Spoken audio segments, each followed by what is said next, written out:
최근 북한과 중국 사이에 육로가 열렸고요. 하늘길도 다시 열렸습니다. 오늘 북한 고려 항공기가 중국 베이징에 착륙한 데 이어 북한 사람들을 대거 태우고 다시 평양으로 돌아갈 예정입니다.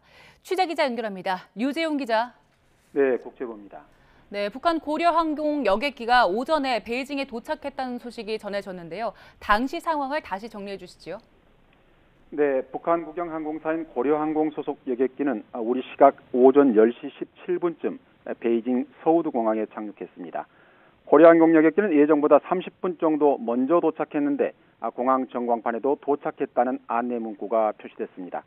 항공기 경로 추적 웹사이트에 따르면 고려항공 여객기는 평양 순안공항에서 오전 8시 반쯤 이륙한 것으로 확인됐습니다. 베이징에 도착한 이 여객기에 탑승객이 있었는지 또는 누가 타고 왔는지는 아직 확인되지 않고 있습니다. 다만 공항 주차장에는 베이징 주재 북한 대사관 차량이 주차 등록을 한 것으로 전해졌습니다. 네, 그럼 북한의 고려항공 여객기는 베이징 서우드공항에 언제까지 있는 겁니까? 네, 오전 공항 전광판에는 북한 여객기가 우리 시각 오후 2시 5분쯤 평양으로 출발한다고 표시돼 있었습니다.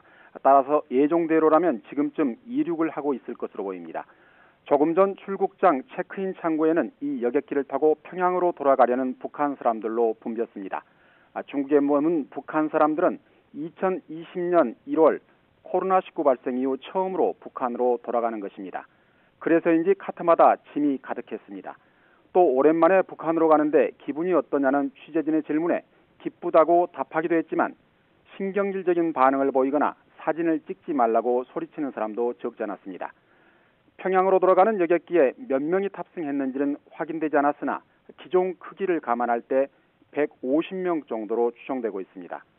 오늘 북한과 중국의 하늘길 개방은 일본을 비롯한 외신들도 현장 취재에 나서는 등 큰 관심을 보였습니다.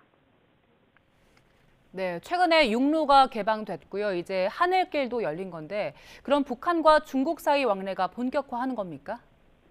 네, 북한 여객기가 중국 베이징에 도착한 것은 지난 2020년 1월 중국에서 코로나19가 확산한 뒤 3년 7개월여 만입니다. 앞서 지난 16일에는 북한 신의주와 중국 랴오닝성 단둥을 잇는 압록강 철교를 통해 버스들이 오갔습니다.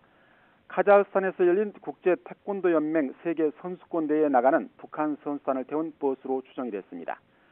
지난해 초 북한과 중국 간 화물 열차 재개에 이어 이제 육로와 항공기를 이용한 인적 왕래까지 재개되면서 두 나라 간 왕래가 본격화할 것으로 보입니다. 지금까지 국제부에서 전해드렸습니다.